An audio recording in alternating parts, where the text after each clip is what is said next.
Hello बाबू।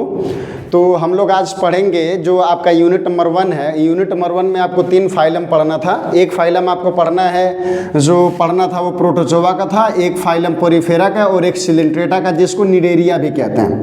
ठीक है ना, सिलेंट्रेटा फाइलम को निडेरिया भी कहा जाता है। तो एक जो यूनिट नंबर 1 आपका है, इस यूनिट नंबर 1 में 3 फाइलम आपको पढ़ना था, एक प्रोटोजोआ, एक पोरीफेरा और एक सिलेंट्रेटा। सिलेंट्रेटा वाले फाइलम को निडेरिया कहते हैं। ठीक है ना। तो अब हम जैसे आपने देखा होगा कि वीडियो नंबर या लेक्चर नंबर 1, 2, 3, 4, ये 4 लेक्चर जितने हैं वो सब L1, L2, L3, L4 करके जो चला गया आपका यूट्यूब पे आप देख रहे होंगे, प्लेलिस्ट में दिया होगा।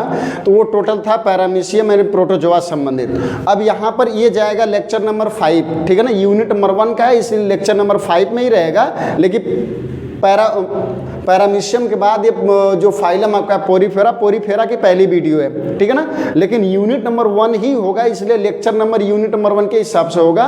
तो लेक्चर नंबर ये 5 है और इसमें हम लोग पढ़ेंगे कि जो पोरीफेरा उसका जनरल कैरेक्टर और क्लासिफिकेशन क्या होता है, कैसे होता है और उसके जनरल कैरेक्टर की क्या विशेषता होती है। ठीक है ना। तो आप ध्यान दीजिएगा कि जो इसका पोरीफेरा का जनरल कैरेक्टर है बाबू, तो इसमें ध्यान दीजिएगा कि जो पोरीफेरा के जंतु होते हैं वो कैसे होते हैं, मल्टी सेलुलर होते हैं। इसके पहले आपने देखा था कि प्रोटोजोआ का जो जंतु होता है, जो प्रोटोजोआ फाइलम है, उसके जो जंतु होते हैं वो सब यूनिसेलुलर होते हैं, एक कोष की यूकैरियोटिक होता है। ठीक है ना, एक कोष की यूकैरियोटिक होता है, लेकिन यहाँ पर ये मल्टी सेलुलर होते हैं, लेकिन इनमें टिश्यू का फॉर्मेशन यानी ऊतक नहीं पाया जाता, यानी सेलुलर लेवल पर इनका सेलुलर ऑर्गेनाइजेशन पाया जाता है, जिसको कहते हैं सेलुलर ग्रेड ऑर्गेनाइजेशन होता है। तो इनकी बॉडी में जो सेलुलर ग्रेड ऑर्गेनाइजेशन होता है, ये सेलुलर ग्रेड ऑर्गेनाइजेशन है। ठीक है ना, साथ में मल्टी सेलुलर ये होते हैं, यानी बहुकोष की होते हैं, इनको हम छू सकते हैं, देख सकते हैं, समझ सकते हैं। तो ऐसे बड़े जंतु होते हैं बहुकोष के। ठीक है ना। और दूसरा है एक्वेटिक होते हैं, ये सभी जलीय होते हैं और मूल रूप से ये समुद्री जल में पाया जाता है, और कुछ ऐसे होते हैं जो फ्रेश वाटर में पाए जाते हैं, यानी फ्रेश वाटर का मतलब हो गया मीठे जल में पाए जाते हैं। तो कुछ मीठे जल में पाए जाते हैं। फ्रेश वाटर को कहते हैं कि बिना नमक वाला पानी, यानी अलवणीय जल हिंदी में कहा जाता है। ठीक है ना, ऐसा जल जिसमें प्राकृतिक अवस्था में नमक नहीं पाया जाता है। ठीक है ना, उससे कहते हैं फ्रेश वाटर। और दूसरा हो गया मेराइन वाटर। मेराइन वाटर की बाबू विशेषता होती है कि ऐसा पानी जिसमें प्राकृतिक अवस्था में नमक पाया जाता है, जैसे समुद्री जल होता है या महासागरी जो जल होता है, उसे हम मेराइन वाटर कहते हैं, मरीन वाटर कहते हैं। ठीक है ना। ध्यान दीजिएगा कि जो पोरीफेरा के जंतु हैं सभी के सभी एक्वेटिक होते हैं, जली होते हैं, मूल रूप से क्या होते हैं, सब समुद्री होते हैं, और कुछ में से कुछ जो होते हैं वो फ्रेश वाटर होते हैं। अब हम देखेंगे जनरल कैरेक्टर का point number 3, plant like fix. जैसे पेड़ होता है तो एक जगह उसका जड़ तना पतई फिक्स होता है ना, जिसे पेड़ एक जगह फिक्स है, स्थिर रहता है। तो उसी तरह से जो पोरीफेरा का जंतु होता है वो प्लांट के जैसा होता है। और शुरुआत में इसको समझा गया था कि ये प्लांट है, लेकिन जब इसके न्यूट्रिशन यानी पोषण की प्रक्रिया समझी गई और रेस्पिरेशन का, एक्सक्रेशन का, तो पता चला कि ये प्लांट नहीं है बल्कि एनिमल जैसा है। तो एनिमल जैसा ये होता है, किसी चट्टान या सबस्ट्रेटम के साथ चिपका रहता है, और इसकी बॉडी फॉर्म जो होती है, इसके बॉडी के स्वरूप जो होते हैं वो हमेशा वेरिएबल होते हैं, चेंजेबल होते हैं, परिवर्तनशील होते हैं। अब इसकी 2 कंडीशन होते हैं, या तो ये अकेला होता है, सॉलिटरी का मतलब होता है अकेला होता है, या तो कॉलोनी में होता है। अकेला का मतलब हो गया कि जैसे पैरामीशियम था, यूग्लिना था, अमीबा था, ये सब अकेले अकेले रहते हैं। लूजली कॉलोनी पाई जाती है, यहाँ पर परफेक्ट कॉलोनी पाई जाती है, फिक्स कॉलोनी पाई जाती है, या तो फिर अकेले भी हो सकते हैं या कॉलोनी में हो सकते हैं। अब आप देखेंगे पोरीफेरा का जनरल कैरेक्टर नंबर 5, इसमें क्या है कि इसमें एसिमेट्रिकल कंडीशन होती है, या तो पैरामीशियम एसिमेट्रिकल, या तो पोरीफेरा के जंतु एसिमेट्रिकल होते हैं। एसिमेट्री और सिमेट्री का मतलब क्या होता है बाबू, समझिएगा। एसिमेट्री और सिमेट्री का मतलब होता है कि ऐसे जंतु, ठीक है ना, ऐसे जंतु, समझिएगा ध्यान से, आप इस जनरल कैरेक्टर को समझ लिए, इसलिए मैं इसको मिटा दे रहा हूं ताकि आपको चीज़ें समझ में आने लगेंगी, इधर समझा लेंगे आपको लिख करके। तो अब समझिएगा कि जैसे मान लीजिए एसिमेट्री का मतलब है कि जैसे कोई जीव है, हम इसको ऐसे बराबर बराबर नहीं कर सकते, हम ऐसे बराबर बराबर नहीं कर सकते, हम ऐसे बराबर बराबर नहीं कर सकते, हम ऐसे बराबर बराबर नहीं कर सकते। हम इसको किसी भी एंगल से अगर काटें और ये बराबर बराबर डिवाइड नहीं होता है, ऐसे जंतु को हम कहते हैं एसिमेट्रिकल, और हिंदी में कहा जाता है बाबू इसे असममिति। ऐसा जंतु जिसमें असममिति पाई जाती है उसे एसिमेट्रिकल कहते हैं। साथ में या तो इसमें रेडियल सिमेट्री होती है। बाबू रेडियल सिमेट्री क्या होती है? रेडियल सिमेट्री का मतलब होता है, अगर आप प्लांट कभी पढ़ेंगे, प्लांट का फूल पढ़ेंगे, तो उसी में रेडियल सिमेट्री को कहा जाता है एक्टिनोमॉर्फिक। एक्टिनोमॉर्फिक, एक्टिनोमॉर्फिक कहा जाता है। ये प्लांट में टर्म यूज किया जाता है, ठीक ना। इसी को बोलते हैं हिंदी में त्रिज्या सममित। रेडियल सिमेट्री जो होती है, रेडियल सिमेट्री का जो सेंस होता है वो क्या होता है बाबू, कि जब किसी भी जीव को आप किसी भी एंगल से काटें, ठीक ना, वो क्या होता है, बिल्कुल एक दूसरे के बराबर 1/2 के रेशियो में होता है, यानी आधा आधा डिवाइड होता है, उसको कहते हैं रेडियल सिमेट्री, ठीक ना। तो एक होगा एसिमेट्रिकल कंडीशन या रेडियल सिमेट्रिकल कंडीशन हो गई कि मान लीजिए कि पोरीफेरा का ये जंतु है, हम इसको लंबवत काटे तो बराबर, क्षैतिज काटे तो बराबर, वो उसको एंगल से काटे तो बराबर। तो जब एंगल से भी काटेंगे एक अक्ष से, तो इससे काटा तो इधर का हिस्सा बराबर हो गया, इससे काटा तो इधर का हिस्सा बराबर हो गया, इससे काटा तो इधर का बराबर हो गया, ऐसे काटा तो ऊपर और नीचे का बराबर हो गया। ऐसी कंडीशन को रेडियल सिमेट्री कहते हैं। अब देखेंगे जनरल कैरेक्टर पोरीफेरा का पॉइंट नंबर 6 है, बॉडी पोर डर्मल ऑस्ट्रिया ऑपरकुलम। अब एक चीज ध्यान दीजिएगा कि मैं थोड़ा सा शॉर्ट में करके इन शब्दों को बस लिखा हूं जिनको आपको समझना चाहिए, बाकी सेंटेंस पाने के लिए और सेंटेंस बना करके जनरल कैरेक्टर लिखने के लिए आपके पास बुक उपलब्ध होगी और उसमें आप आसानी से कंटेंट देख करके लिख सकते हैं। बॉडी पोर डर्मल, एक समझिएगा कि जो पोरीफेरा होता है, इस पोरीफेरा को आप क्या कहते हैं, पोरीफेरा को कहते हैं स्पंज, ठीक ना, स्पंज कहते हैं। और स्पंज की विशेषता क्या होती है बाबू, कि इनके शरीर में छिद्र पाए जाते हैं, जगह जगह इनकी बॉडी में छिद्र यानी पोर पाया जाता है, इसीलिए इसको स्पंज कहते हैं या पोरस बॉडी वाला कहते हैं, पोरीफेरा कहते हैं। और ये भी ध्यान दीजिएगा कि इसकी बॉडी के ऊपर एक डर्मल ऑस्ट्रिया पाया जाता है, डर्मल, ठीक ना। डर्मल मतलब हो गया स्किन, यानी इसके बॉडी के ऊपर एक ऑस्ट्रिया छिद्र पाया जाता है, जिसके माध्यम से समुद्री जल इसके अंदर चला जाता है। समुद्री जल इसके अंदर जाएगा तो इसी के अंदर होता है कैनाल सिस्टम, ठीक ना। पैरामीशियम के अंदर तो कैनाल सिस्टम नहीं होता, यूग्लिना के अंदर कैनाल सिस्टम नहीं होता, अमीबा के अंदर कैनाल सिस्टम नहीं होता, बिकॉज वो यूनिसेलुलर होते हैं और प्रोटोजोआ से बिलोंग करते हैं। जबकि जो पोरीफेरा है वो मल्टी सेलुलर होता है और पोरीफेरा से बिलोंग कर रहा है, और उसमें देखेंगे कि वो बहुकोशिकीय होता है, उसमें सेलुलर लेवल पर ऑर्गेनाइजेशन पाया जाता है, यानी उसमें टिश्यू नहीं पाया जाता है, व्यक्तिगत कोशिकाएं अपना काम स्वयं करती हैं, ठीक है ना। उसकी बॉडी पर एक डर्मल ऑस्ट्रिया पाया जाता है, जिसके माध्यम से बाहर से पानी उसके शरीर में एंट्री करेगा और साथ में उसमें ऊपर की तरफ ऑपरकुलम निकला रहता है। जैसे समझिएगा कि इसके ऊपर ऑपरकुलम होता है, यहाँ पे ऐसे ऐसे, ठीक, पानी गया अंदर, घूम करके फिर ऑपरकुलम द्वारा चला जाएगा ये बाहर, ठीक है ना। तो इसमें विशेष रूप से यही सिस्टम पाया जाता है, जिसके माध्यम से बाहरी जो फूड मटेरियल है, चाहे ऑक्सीजन है चाहे पानी है, उसी के माध्यम से अंदर जाता है। पॉइंट नंबर 7 है बॉडी वॉल आउटर। इसमें बॉडी वॉल जो आउटर की तरफ होता है, यानी बाहर की तरफ जो आउटर लेयर होती है इसकी, उसको कहते हैं पिनाइकोडर्म, और जो अंदर के साइड में होती है उसको कोइनोडर्म कहते हैं। जो अंदर के साइड में कोइनोडर्म लेयर होती है, ठीक है ना, तो एक हो गया आउटर, इसको कहते हैं पिनाइकोडर्म, एक अंदर जिसको कहते हैं कोइनोडर्म, एक बीच में जो होता है उसको मेसोडर्म कहा जाता है, ठीक है ना। ध्यान दीजिएगा कि पैरामीशियम, जब अब इसका कैनाल सिस्टम पढ़ेंगे तो ये चीज़ें आएंगी, कोइनोसाइट या कोइनोडर्म क्या होता है, पिनाइकोसाइट या पिनाइकोडर्म क्या होता है, मीजोसाइट या मीजोडर्म क्या होता है, इसमें किस तरह से इसका डेवलपमेंट होता है, किस तरह से इसके सिस्टम्स पाए जाते हैं, कैसी कोशिकाएं इसमें होती हैं। तो बाबू ये हो गया पोरीफेरा का कैरेक्टर नंबर 7। अब देखेंगे हम कैरेक्टर नंबर 8 जो पोरीफेरा का है। पोरीफेरा का कैरेक्टर नंबर 8 है कि नो डिफिनिट ऑर्गन, यानी इसमें किसी भी प्रकार का विशेष अंग किसी काम के लिए नहीं पाया जाता है, जैसा कि रेस्पिरेशन हो, चाहे सर्कुलेशन हो, चाहे नर्वस सिस्टम का सिस्टम हो, चाहे पाचन का हो। तो इसमें किसी भी तरह का एक डिफिनिट ऑर्गन्स नहीं पाया जाता कि जिसके माध्यम से भोजन लिया जा सके, साथ में उसका पाचन भी हो सके, उसका उत्सर्जन भी हो सके और उसमें श्वसन की क्रिया हो सके।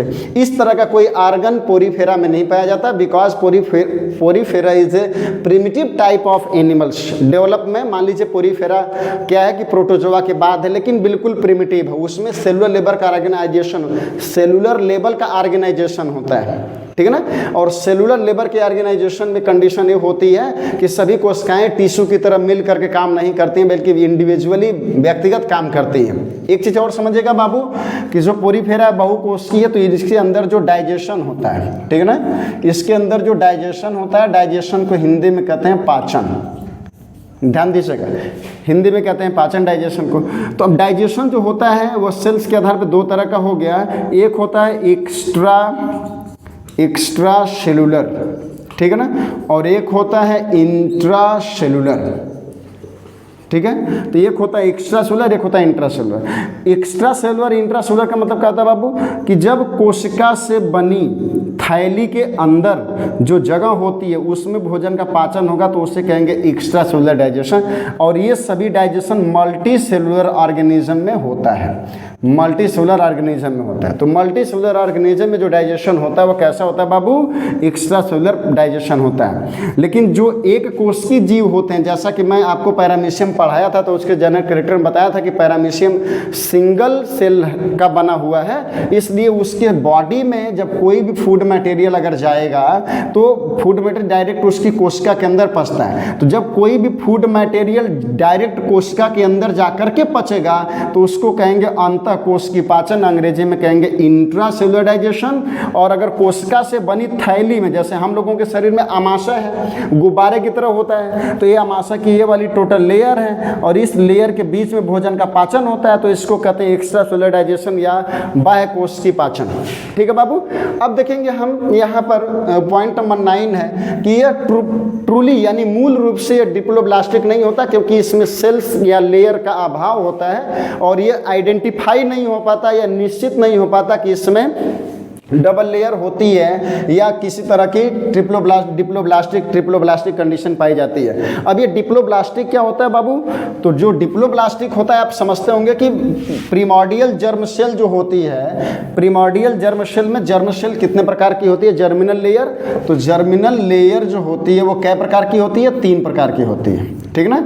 जर्मिनल लेयर 3 प्रकार की होती है। एक होता है एक्टोडर्म और एक होता है मेसोडर्म, ठीक है ना, एक होता है मेसोडर्म और एक होता है इंडोडर्म, ठीक है ना। ये 3 प्रीमॉर्डियल जर्म लेयर होती है और इसमें जिसमें डिप्लोब्लास्टिक यानी जिसमें तीनों लेयर होती है उसे हम कहते हैं ट्रिप्लोब्लास्टिक एनिमल, ठीक है ना। ऐसे एनिमल जिसमें भ्रूण की तीनों लेयर यानी तीनों कलाएं पाई जाती हैं उसे हम ट्रिप्लोब्लास्टिक एनिमल कहते हैं। लेकिन जिसमें 2 होता है तो कौन कौन होता है बाबू, एक तो एक्टोडर्म होता है, एक इंडोडर्म होता है, मेसोडर्म नहीं होता है। जौना में 2 होता है तो उसको कहते हैं हम डिप्लोब्लास्टिक, ठीक है ना। जिसमें 2 होता है उसे हम क्या कहते हैं, डिप्लोब्लास्टिक कहते हैं, ठीक है ना। लेकिन पोरीफेरा में ये डिप्लोब्लास्टिक कंडीशन भी एक संशय का घेरा बना हुआ है कि उसमें अब्सेंट होता या नहीं पाया जाता है।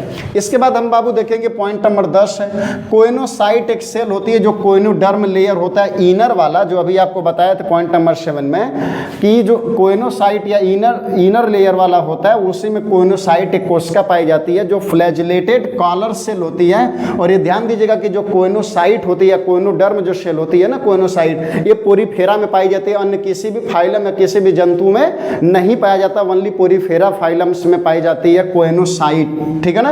ये फ्लैजिलेटेड कॉलर सेल होती है, इसका डायग्राम आप अलग से डिस्क्रिप्शन में पढ़ेंगे, आगे जब डिस्क्राइब किया जाएगा पोरीफेरा को और साइकान को अच्छे से डिस्क्राइब किया जाएगा तो उस साइकान में कोइनोसाइट आएगी। और कभी कभी इसका प्रश्न इंडिविजुअली पूछ देता है कि डिस्क्राइब कोइनोसाइट सेल फाउंड्स इन फाउंड्स इन पोरीफेरा या साइकान, ठीक है ना। तो ये फ्लैजिलेटेड कॉलर सेल होती है जो पानी को धक्का मारते रहती है और अंदर जाता रहता है। ये कैरेक्टर यानी ये सेल्स किस में पाई जाती है, पोरीफेरा में पाई जाती है।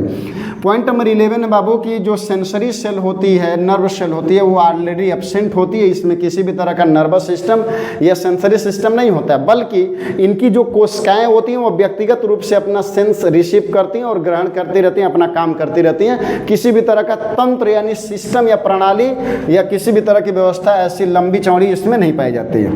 12वां नंबर है बाबू कि ये हर्माफ्रोडाइट होते हैं। चलिए हर्माफ्रोडाइट का सेंस समझिएगा, हर्माफ्रोडाइट क्या होता है, ठीक है ना।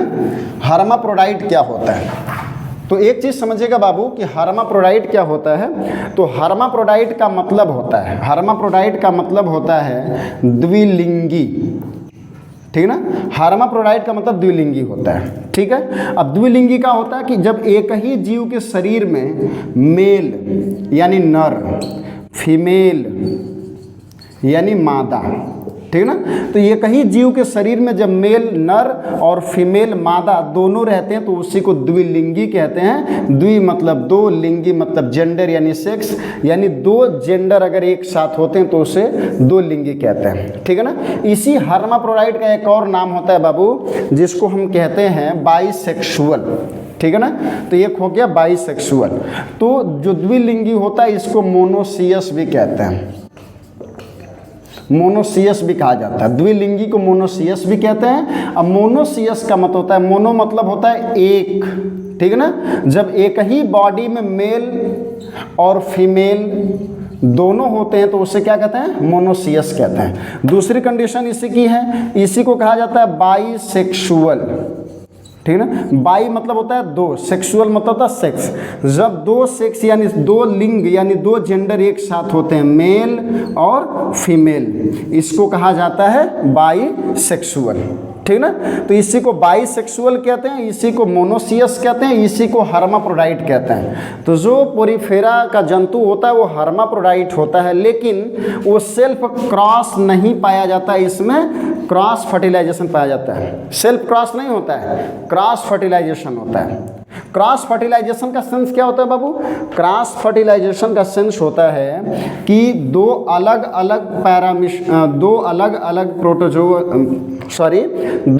अलग जो पोरीफेरा के जंतु होते हैं। मान लीजिए कि पोरीफेरा का ये कोई जंतु ये है, इसमें होता है मेल और इसी में होता है फीमेल, लेकिन ध्यान दीजिएगा इसका मेल इसके फीमेल को फ्यूज नहीं करता है। अगर करता तो इसको कहते हैं सेल्फ क्रॉस या सेल्फ फर्टिलाइजेशन,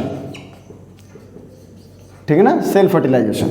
ऐसा नहीं होता है, जबकि होते क्या है कि दोनों जो जीव होते हैं, जीव में मेल फीमेल दोनों होता है। अब इसमें क्रॉस फर्टिलाइजेशन का क्या सेंस है? एक दूसरा पोरीफेरन है, तो पोरीफेरन एक दूसरा है, एक पोरीफेरन दूसरा है, इसमें भी होता है मेल और इसी में भी होता है फीमेल। अब इसका मेल इसके साथ फ्यूज कर सकता है, इसका मेल इसके साथ फ्यूज करेगा, इसी को कहते हैं क्रॉस फर्टिलाइजेशन फाउंड्स इन पोरीफेरा, ठीक है ना। ये हर्माफ्रोडाइट होते हैं बट इसमें क्रॉस फर्टिलाइजेशन पाया जाता है। इसके बाद 13वां नंबर पॉइंट है बाबू कि इसमें जो वेजिटेटिव रिप्रोडक्शन होता है यानी ये सेक्सुअल, उसमें बर्ड के माध्यम से होता है और जीम्यूल्स के माध्यम से होता है। जीम्यूल एक रिप्रोडक्टिव फेज की अवस्था है जो पोरीफेरन में पाई जाती है। जब कभी भी अनफेवरेबल कंडीशन आ जाता है, सूखा पड़ जाता है, तालाब में पानी या समुद्रों में पानी कम हो जाता है या घट जाता है, या फिर ये किसी ऐसी परिस्थिति से गुजरते हैं जिसमें ये अनफेवरेबल कंडीशन में रहते हैं, तो इनकी बॉडी जब धीरे धीरे ड्राई हो जाती है तो इनकी बॉडी के अंदर प्लाज्मा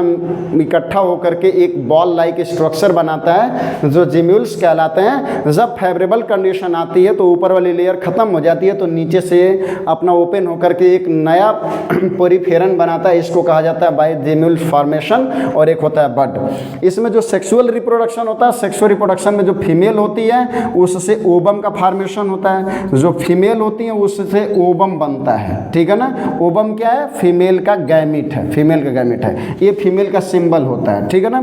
और जो मेल होते हैं, इस मेल में स्पर्म का फॉर्मेशन होता है, जो स्पर्म का है वो मेल का गैमिट है, उसका सिंबल ये होता है। इसके बाद है बाबू 15वां नंबर है रीजनरेशन। परफेक्टली इसमें पाया जाता है पैरामीशियम के मैं बार बार पैरामीशियम का नाम इसलिए ले रहा हूँ, माफ़ी चाहूँगा आपसे कि अभी जस्ट जो लेक्चर खत्म हुआ है वो पैरामीशियम का प्रोटोजोआ का, इसलिए पैरामीशियम का नाम बार बार आ रहा है। लेकिन आप फाइलम पोरीफेरा पढ़ रहे हैं, इसमें आप पोरीफेरा के बारे में थोड़ा ध्यान दीजिएगा कि इसमें रीजनरेशन पाया जाता है। रीजनरेशन को हिंदी में पुनरुद्भवन कहते हैं। पुनरुद्भवन का मतलब होता है जिसमें कटने पीटने टूटने फूटने के बाद नए जनरेशन की उत्पत्ति वहीं से होने लगती है, उसे रीजनरेशन कहा जाता है। जैसे मान के चले कि जैसे कोई पोरीफेरा का जंतु है, वो तुरंत मान लीजिए कहीं से टूट गया या खंडित हो गया तो नया पोरीफेरन बना सकता है। रीजनरेशन प्रचुर मात्रा में पोरीफेरा में पाया जाता है। 16वां नंबर है कि इसमें इनडायरेक्ट डेवलपमेंट होता है। मैं आपको थोड़ा सा हिंट दे दूं बाबू कि डायरेक्ट और इनडायरेक्ट डेवलपमेंट का सेंस क्या है, डायरेक्ट इनडायरेक्ट डेवलपमेंट होता क्या है।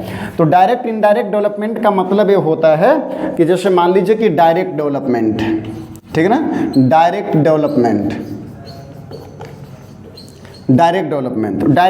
में क्या होता है कि जैसे मेल है और फीमेल है, ठीक है ना, तो मेल से क्या बनेगा, मेल गैमिट बनेगा, और फीमेल से क्या बनेगा, फीमेल का गैमिट बनेगा, दोनों का फ्यूजन होगा, क्या बनेगा, जाइगोट, और जाइगोट से क्या बनेगा, एडल्ट, और यहाँ पे डेवलपमेंट होगा।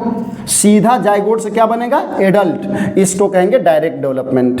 और इनडायरेक्ट डेवलपमेंट में क्या होता है बाबू, कुछ नहीं करना है, इसी में समझ लीजिए कि जाइगोट तक तो ठीक है और यहाँ एडल्ट भी ठीक है, एडल्ट भी बनेगा, इसके बीच में लार्वा पाया जाता है। बस पहले क्या होगा कि मेल गैमिट फीमेल गैमिट दोनों आपस में फ्यूज करेंगे, बनेगा जाइगोट, जाइगोट से बनेगा लार्वा और लार्वा से बनेगा एडल्ट, मेटामॉर्फोसिस होती है। तो इसको कहा जाता है इनडायरेक्ट डेवलपमेंट। तो जो पोरीफेरन होता है उसमें इनडायरेक्ट डेवलपमेंट पाया जाता है। ये पोरीफेरा का कैरेक्टर का अंतिम पॉइंट है। और इसमें जो पाया जाता है लार्वा, जो पोरीफेरा में लार्वा पाया जाता है उसे एम्फीब्लास्टुला लार्वा कहते हैं, और उसी लार्वा का दूसरा नाम है पेरेनकाइमुला लार्वा, ठीक है ना। इसी लार्वा का दूसरा नाम है पेरेनकाइमुला लार्वा। ध्यान दीजिएगा कि जो पेरेनकाइमुला लार्वा होता है, वो पेरेनकाइमुला लार्वा जो होता है वह एम्फीब्लास्टुला लार्वा का दूसरा नाम है पेरेनकाइमुला लार्वा, ठीक है ना। पेरेनकाइमुला लार्वा का दूसरा नाम है बाबू एम्फीब्लास्टुला लार्वा, ठीक है ना। तो ये हो गया जनरल कैरेक्टर। जस्ट इसके बाद हम देखेंगे इसी में कि जो पोरीफेरा उसका फाइलम, उसका जो वर्गीकरण किया गया वो किस तरह का किया गया, ठीक है ना। क्लासिफिकेशन और क्लासिफिकेशन जो पोरीफेरा का है वो पोरीफेरा क्लासिफिकेशन आप देख रहे हैं जैसे फाइलम पोरीफेरा, ठीक है ना। तो जो फाइलम पोरीफेरा है इसमें कितना क्लास होता है बाबू, क्लास पोरीफेरा में 3 है, ठीक है ना। जो पोरीफेरा फाइलम है उसमें 3 क्लास हैं। एक क्लास का नाम है कैलकेरिया, ठीक है ना, एक का नाम है हेक्साक्टिनेलिडा और तीसरे का नाम है डेमोस्पोंजिया। तो अब देखेंगे जो कैलकेरिया सब क्लास है इसी का दूसरा नाम है कैल्सीस्पोंजिया, ठीक है ना। तो कैलकेरिया क्लास का दूसरा नाम है कैल्सीस्पोंजिया और इसमें 2 ऑर्डर आते हैं। 2 ऑर्डर में एक ऑर्डर देख रहे हैं आप जिसको कहते हैं होमोशिला और दूसरे को कहते हैं हेट्रोशिला। और इसका जो एग्जाम्पल है इसमें आता है ल्यूकोसोलोनिया और साइकान। हमको जो बीएससी में 5वें सेमेस्टर में पोरीफेरा फाइलम में हमको जो जेनरा पढ़ना है वो साइकान पढ़ना है, ठीक है ना। तो ये जेनरा जो हमें साइकान पढ़ना है वो कैल्सीस्पोंजिया क्लास का पढ़ना है जो फाइलम पोरीफेरा से बिलोंग कर रहा है, ठीक है। अब आएंगे क्लास नंबर 2 पे। तो क्लास नंबर 2 है जिसका नाम है हेक्साक्टिनेलिडा, जिसको कहते हैं हाइलोस्पोंजिया, ठीक है ना। इसी को हाइलोस्पोंजिया या हेक्साक्टिनेलिडा कहते हैं। और हेक्साक्टिनेलिडा या हाइलोस्पोंजिया में 2 ऑर्डर इसमें भी आता है, ये सब ऑर्डर हैं, ठीक है ना। तो इसको ऑर्डर कहते हैं। ये ऑर्डर है, ऑर्डर नंबर 1 है हेक्साक्टेरोस्फोरा, ठीक है ना, हेक्सास्टेरो, समझ रहे हैं, हेक्सास्टेरोफोरा, और दूसरा है एम्फीडिस्कोफोरा। ध्यान से देखिएगा, अगर मान लीजिए कि इसमें थोड़ा बहुत धुंधला दिख रहा होगा तो आवाज़ों से सुन करके या फिर आपके पास बुक होगी तो उससे समझ करके आप लिख सकते हैं इसको, हेक्सास्टेरोफोरा और दूसरा हो गया एम्फीडिस्कोफोरा। उसके बाद इसका जो एग्जाम्पल है यूप्लेक्टेला है। ध्यान दीजिएगा, इंटरमीडिएट के क्लास 11th में आपने पढ़ा होगा जब फाइलम्स के बारे में, और उसमें फाइलम्स में जो तीसरी यूनिट आपने क्लास 11th में पढ़ी होगी, जब अपने 11th में आप रहे होंगे 11वीं में, तो उसमें आपने अगर पढ़ा होगा जूलॉजी या बॉटनी दोनों एक ही में है, तो उसमें जो यूनिट नंबर 3 है जिसमें आपको किंगडम पढ़ना था, तो उस किंगडम में जो फाइलम पढ़े होंगे उस फाइलम में आया होगा जरूर पोरीफेरा यूप्लेक्टेला को वीनस की फूलों की डलिया कहते हैं, वीनस फ्लावर बास्केट बोला जाता है। अब बाबू आता है तीसरा पोरीफेरा का सब तीसरा क्लास है डीमोस्पोंजिया। और डीमोस्पोंजिया थोड़ा सा बड़ा क्लास है, इसमें 3 सब क्लास आते हैं। एक तीन सब क्लास में पहले सब क्लास का नाम है टेट्राक्टिनेलिडा है, और दूसरा है मोनोजोनिडा है, और तीसरा है कीराटोसा, ठीक ठीक है, ध्यान दीजिएगा। जो डीमोस्पोंजिया है ये क्लास है, इसके 3 सब क्लास हैं। पहला सब क्लास है टेट्राक्टिनेलिडा और इसमें 3 ऑर्डर आते हैं, ठीक है ना। एक ऑर्डर का नाम है मिक्सोस्पोंजिडा, दूसरे का नाम है कोरिस्टीडिया और तीसरे का नाम है कार्नोसा। ये 3 ऑर्डर हैं और इसका एग्जाम्पल है प्लैंकिया, ठीक है। और दूसरा जो है मोनाक्सोनिडा, तो मोनाक्सोनिडा जो क्लास सब क्लास दूसरा है, इसमें 4 ऑर्डर आते हैं। तो इसमें एक ऑर्डर का नाम है हेलिकॉन्ड्रीना, ठीक है ना। दूसरा है हैप्लोस्क्लेरिना, तीसरा है पोइसिलोस्क्लेरिना और चौथा है हाइड्रोमेरिना। समझ रहे हैं, ये 4 हैं। और इसके बाद आएंगे अब कीरोटोसा पे। इसका जो एग्जाम्पल है मोनाक्सोनिडा का वो स्पॉन्जिला है और जो कीरोटोसा क्लास है उसमें कोई भी ऑर्डर नहीं है और उसमें सिर्फ एक ही सब क्लास है और उसका जो एग्जाम्पल है यूस्पोंजिया है। ये यूस्पोंजिया है, ये स्पॉन्जिला है, ये प्लैंकिया। मैंने एक एग्जाम्पल लिखा है बस। बाकी अगर आपको एग्जाम्पल एक्स्ट्रा चाहिए तो आप टेक्स्ट बुक जो आपके पास होगी सिलेबस के अनुसार या फिर आप आर्यल कोटपाल की अगर इनवर्टिब्रेट पढ़ रहे होंगे, लिए होंगे, आपके पास होगी तो उसमें से मिला करके आप इसका कंप्लीट कर लेंगे। इस प्रकार ये आपके यूनिट नंबर 1 का जो फाइलम नंबर 2 है पोरीफेरा का general character and classification complete हो गया। इसके बाद नेक्स्ट वीडियो जो लेक्चर नंबर आपका 6 आएगा उसमें आपको मिलेगा साइकॉन मार्फोलॉजी और साइकॉन मार्फोलॉजी के बाद जस्ट उसका कैनाल सिस्टम। क्योंकि हम लोगों को सेमेस्टर में जितना पढ़ना हम उतना ही पढ़ेंगे, अतिरिक्त पढ़ने के लिए आप बुक का इस्तेमाल कर सकते हैं या फिर एक्स्ट्रा कोई जानकारी चाहिए तो आप कमेंट्स करके पूछ भी सकते हैं, ठीक है। और जितना हम लोगों के सिलेबस में, क्योंकि एग्ज़ाम आपका नज़दीक है, हम सिलेबस के अनुसार चल रहे हैं, तो हम लोगों का हो गया पोरीफेरा का जनरल कैरेक्टर क्लासिफिकेशन। उसके बाद हम लोग पढ़ेंगे अब साइकॉन की मार्फोलॉजी और साइकॉन का कैनाल सिस्टम। उसके बाद फिर हम तीसरे यूनिट नंबर 1 के तीसरे फाइलम में चले जाएंगे सिलेंट्रेटा में, जिसमें हमको पढ़ना वो भी लिए, ठीक है ना। बहुत बहुत धन्यवाद आप सभी लोगों का।